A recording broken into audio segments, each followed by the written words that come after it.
जो राजस्व यज्ञ करते हैं और राजस्व यज्ञ में 88,000 ऋषि मुनियों को निमंत्रण देते हैं, उनको वहां पे बुलाते हैं।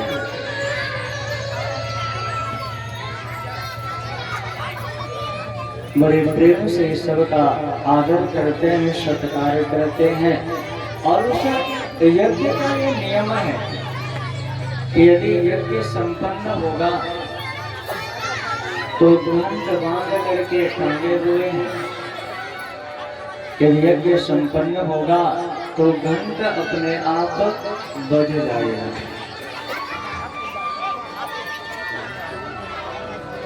छप्पन प्रकार का व्यंजन बना हुआ है।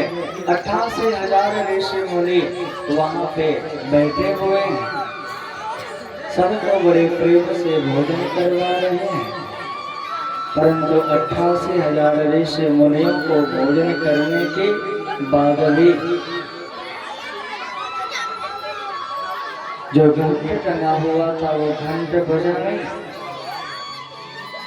और जब घंट बजा नहीं तो युधिष्ठिर जी को चिंता हो गई कि मेरे यज्ञ में कौन सी कमी रह गई जिसके कारण घंट नहीं बजा। तो भगवान कृष्ण के पास में जाते हैं और कृष्ण से कहते हैं कि हे माधव, मेरे यज्ञ में कौन सी ऐसी कमी रह गई जिसके कारण एक घंट नहीं बजा, मेरा यज्ञ संपन्न नहीं हुआ। तो भगवान कहते हैं कि हे युधिष्ठिर, तुम्हारा यज्ञ संपन्न न होने का कारण यह है कि इस पूरी यज्ञ में कोई भक्त नहीं आया हुआ है, और जब तक भक्त नहीं आएगा तब तक तुम्हारा यज्ञ संपन्न नहीं होगा। तो भगवान से प्रार्थना करते हैं, भगवान से कहते हैं कि प्रभु, यहाँ पे तमाम 88,000 ऋषि मुनि बैठे हुए हैं। 88,000 ऋषि मुनि भोजन किए हुए हैं, परंतु क्या इसमें कोई भक्त नहीं है?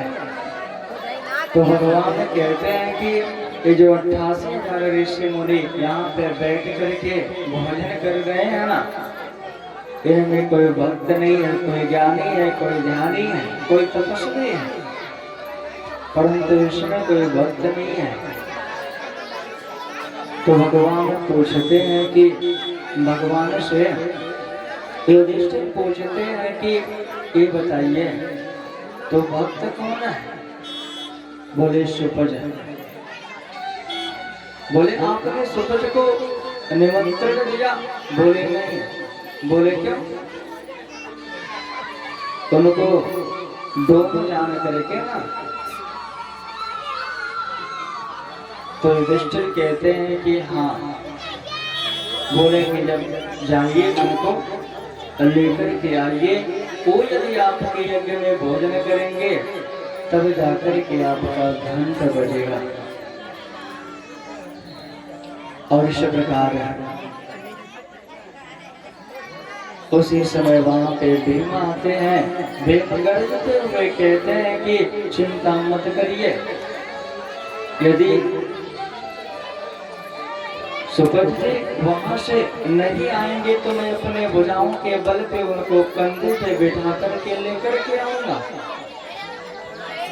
भगवान कहते हैं कि हाँ, वहां पे तो आवश्यकता आपकी ही है। बोली श्री कृष्ण कन्हैया लाल की।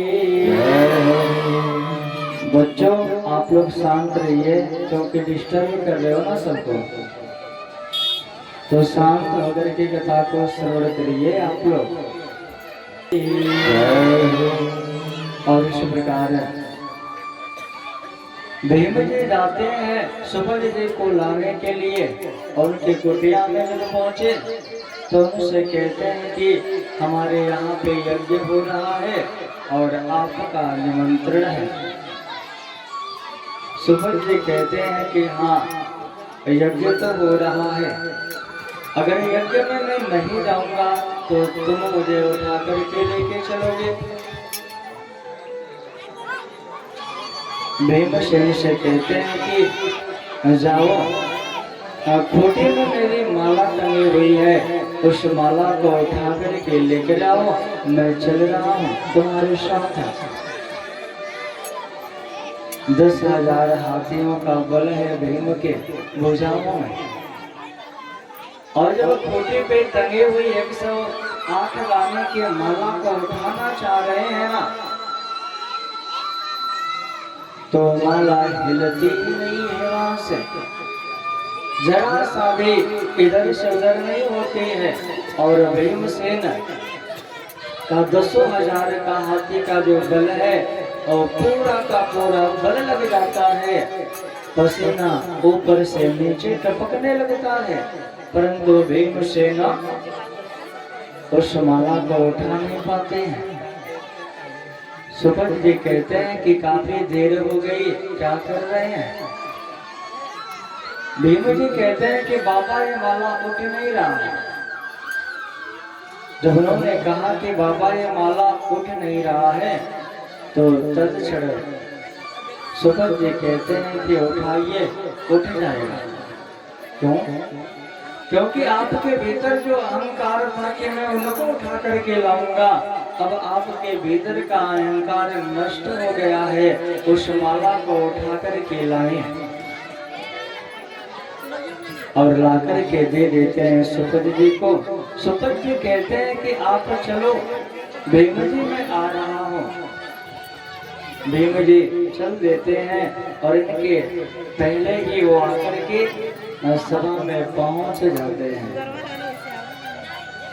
सुपस देख और हर्ष मुरारी, जैसे ही श्याम सुंदर श्री कृष्ण ने सुपत जी को देखा, भक्त को देखा, उनका चेहरा खिल गया, हंसने लगते हैं। बड़े सम्मान के साथ सुपत जी को बिठाया जाता है और द्रौपदी 56 प्रकार के व्यंजन को जो बनाई हुई थी लाकर के उनके समक्ष परोस देती है। और जो द्रौपदी 56 प्रकार के व्यंजन को परोस देती है ना, तो देखिए भक्त की महिमा कितनी बड़ी है। कभी वो दाल की ओर देखते हैं ना, तो दाल सोचती है कि अब मुझे ग्रहण करें। कभी वो रोटी की ओर देखते हैं तो रोटी सोचती है कि पहले मुझे ग्रहण करें।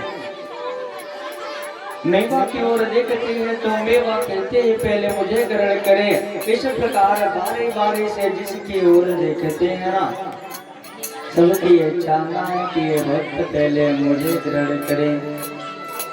अब सुपत जी करते क्या है, 56 प्रकार के व्यंजन को एक में ऐसे मिला देते हैं, और जब एक में उनको मिला देते हैं तो एक कवर उठा करके खाते हैं तो एक घंट बज जाता है, और दूसरा कवर उठा करके खाते हैं तो दूसरा घंटा, तीसरा कवर अभी खाने ही वाले हैं कि द्रौपदी सोच जाती है कि नीचे तो नीचे ही है। मैं 56 प्रकार के व्यंजन को बना करके लाई, एक में ही ऐसे मिला करके खा रहे हैं। उसी समय भगवान द्रौपदी को डांटते हैं, द्रौपदी संभल जाओ, भक्त हैं। यदि उनके मुख से कोई शब्द निकल गया ना, तो उसको मैं भी टाल नहीं सकता हूँ। इस प्रकार से राजस्व यज्ञ जो उनका हुआ उसमें 2 घंटा बजा। तो यहाँ पे क्या दिखा रहे हैं कि भक्त के आने से, उनको भोजन ग्रहण करने से राजस्व यज्ञ युधिष्ठिर के द्वारा जो हुआ है वो संपन्न होता है। इसलिए संतों ने कहा है कि सब ग्रंथन में भक्त बड़ाई, विधि हरिहर सुर संतन गाई। सभी ग्रंथों में भक्तों की महिमा का गुणगान किया गया है। अब आप विचार करो, वहां पे 88,000 ऋषि मुनि बैठे हुए हैं, तमाम भोजन कर रहे हैं, परंतु उनको भोजन करने से घंट नहीं बजा। घंट कैसे बजा? तो जब सुपद जी वहां पे आए, उन्होंने भोजन को ग्रहण किया, तब जाकर के घंट बजा। इसका तात्पर्य क्या है? भगवान प्रेम के सगाई को देखते हैं, और कहा भी गया है ना, सबसे ऊंचे प्रेम सगाई, सबसे ऊंचे